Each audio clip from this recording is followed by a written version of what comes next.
Bom, pessoal, vamos continuar para a parte 2 de noções introdutórias sobre processo nos tribunais, né? Uma espécie de teoria geral que você vai aplicar para tudo que vai acontecer depois no nosso curso. Bom, note-se que agora nós vamos falar sobre o que acontece passo a passo quando um processo chega no tribunal, seja em competência originária, seja em competência recursal.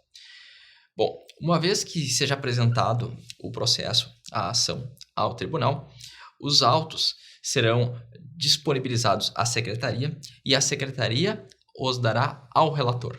O relator organizará a causa, apresentará o relatório e o seu voto em 30 dias. Depois, e agora começa de fato o nosso slide, os autos serão devolvidos à secretaria e apresentados ao presidente do tribunal. Por quê? Porque o presidente do tribunal é responsável pelo controle da pauta no tribunal. O que significa o controle da pauta? Ele é responsável por colocar em ordem que dia que será julgado aquela causa. O julgamento se iniciará na data marcada e com a exposição do relatório pelo próprio relator. A causa se inicia conforme uma espécie de mesa redonda, em que o relator contará a história do processo até então por meio do relatório. Tá legal? Nota-se que a função do relatório é informar de maneira sintética os demais desembargadores, os demais ministros, o que está acontecendo. Uma informação importante de se dizer é que em processos criminais de crimes graves que resultem em pena de reclusão, também existe a figura do revisor, tá? Que é o contraponto do relator, ele faz a revisão do relatório. Essa figura não existe aqui e não será estudada porque nós não estamos em processos criminais, mas é importante saber que ao lado do relator também existe o revisor. Pois bem, feita a sustentação do relator por meio do relatório, nós começaremos a ouvir as partes. Ou seja, você e eu, imaginando desembargadores, ouvimos o nosso colega contar a história do processo e agora, se houver conveniência, por 15 minutos, o Ministério Público e as partes poderão se manifestar. É o que a gente chama de sustentação oral. Tá legal? Nem todo recurso, nem toda ação admite sustentação oral. Nós temos um rol aí apresentado de 7 medidas, de 7 espécies de demanda que admitem a sustentação oral, mas observe que dentre elas não está o agravo interno e tampouco o habeas corpus. Estou destacando isso porque, se você notar, apelação, agravo de instrumento, embargos de divergência, ação rescisória, mandado de segurança, reclamação, dá uma abrangência considerável. Porém, não são todas as decisões, não são todos os recursos que darão ensejo ao direito de falar perante o tribunal. Nota-se, por exemplo, que nós temos, primeira hipótese, apelação, a mais clássica, nós temos o agravo de instrumento contra uma decisão de mérito ou sobre tutela provisória.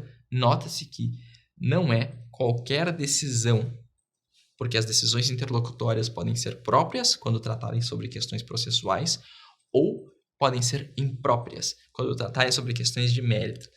Somente as questões de mérito ou, excepcionalmente, as que tratam processualmente de tutela provisória é que permitirão a sustentação oral. Isso significa que as decisões interlocutórias mais comuns, as mais clássicas, não permitirão. Tá legal? Nós temos o recurso ordinário, especial ou extraordinário, que são desdobramentos da própria apelação em outros graus, né? Quem sabe de recursos chega facilmente a essa conclusão. Nós também temos os embargos de divergência, que são recursos opostos para a uniformização dentro dos tribunais superiores, tá? Quando há uma divergência entre as turmas dos tribunais superiores, se soluciona por meio dos embargos de divergência, e nessa situação poderá haver a sustentação oral. E nós temos também a ação rescisória, que é uma ação de competência originária do tribunal. Nós vamos estudar oportunamente o mandado de segurança e a reclamação. A reclamação também nós vamos estudar oportunamente nesse curso. Mas note-se que não há o agravo interno, nem o habeas corpus, como eu disse. Pois bem, dando continuidade, nós temos a apresentação do relatório e a sustentação oral. Ou seja, todo mundo que precisava falar, falou. E aí começa a votação. E nós temos uma questão importante sobre a votação. Ela tem algumas características. Primeiro, a votação ela é dividida em 2 etapas. A primeira etapa diz respeito ao juízo de admissibilidade, em que O tribunal dirá se aquele recurso pode ou não ser julgado. A segunda etapa diz respeito ao exame de mérito. O exame de mérito é se aquele recurso é procedente ou improcedente. Não há exame de mérito sem admissibilidade. É preciso um recurso admitido para que o mérito seja analisado. Se o recurso não for admitido, sequer se caminha para a segunda etapa. Para a segunda etapa, é preciso cumprir a primeira etapa. Essa é a primeira característica fundamental que você precisa entender sobre o modo de tratar um julgamento nos tribunais.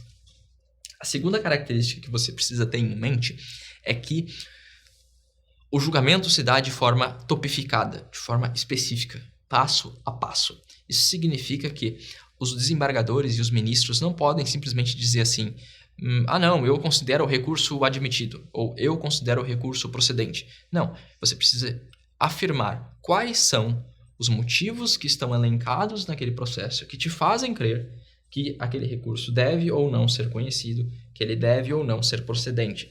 Por quê? Porque nós temos condições da ação, pressupostos processuais, interesse de agir, elementos da ação, nós temos questões de fato, questões de direito, e todas elas precisam ser individualmente encaradas pelo julgador para que a ampla defesa e o contraditório sejam apropriadamente exercidos. Tá legal? Então, mesmo que ao final o desembargador ou o ministro digam que admitam o recurso, ele só pode falar dessa maneira genérica depois de expor de maneira bastante específica o que é o seu posicionamento.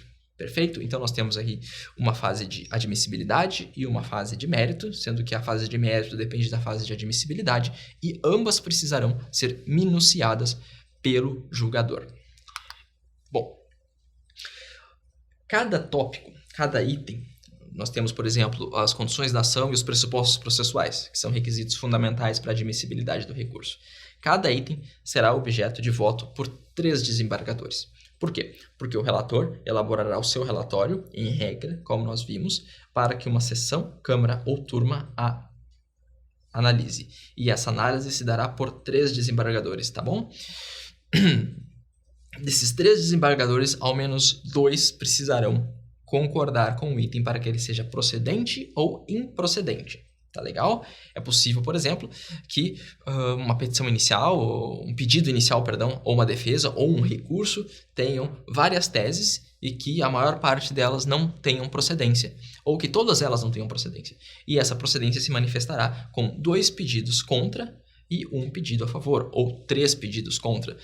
Não importa. O fato é que, não sendo procedente, não será conhecido. É um raciocínio bastante semelhante ao juiz de primeira instância, só que você precisa pensar que são 3 pessoas julgando, não uma só, tá bom? Proferidos os votos, nota-se que o resultado vai ser anunciado e redigido pelo relator. Por quê? Porque ele é o presidente daquela causa. Só não será redigido pelo relator quando ele for vencido. Porque por uma questão de cortesia e até de imparcialidade, caberá o julgamento, caberá a redação do julgamento, o voto, o acórdão, ao primeiro desembargador ou ministro que proferiu o voto discordante e vencedor, tá bom? É preciso atenção com um fator. Existem técnicas de julgamento que às vezes permitem que um voto de minoria seja novamente apreciado por mais julgadores, tá bom? Essa é a técnica de ampliação do órgão colegiado, é uma técnica que existe especialmente na apelação e na decisão interlocutória imprópria, embora algumas jurisprudências defendam também a utilização no embargo dos declaratórios com efeitos infringentes. E nessas hipóteses, mesmo que haja um voto vencido por uma espécie de benefício da dúvida, aumenta-se o número de julgadores, tá bom? É uma técnica própria do estudo dos recursos, não é o nosso estudo aqui, mas é importante que você saiba, né? Última informação na aula de hoje, importante, muito importante, especialmente para recursos nos tribunais superiores. Todos os votos fazem parte do acórdão, mesmo os votos que foram vencidos. Por quê? Porque nós temos um requisito fundamental para o recurso extraordinário, sem o qual ele não será admitido na Suprema Corte, que é o pré-questionamento. O que é pré-questionamento? É o fato de você já ter discutido aquele tema nos tribunais inferiores, nos tribunais intermediários ou mesmo no STJ.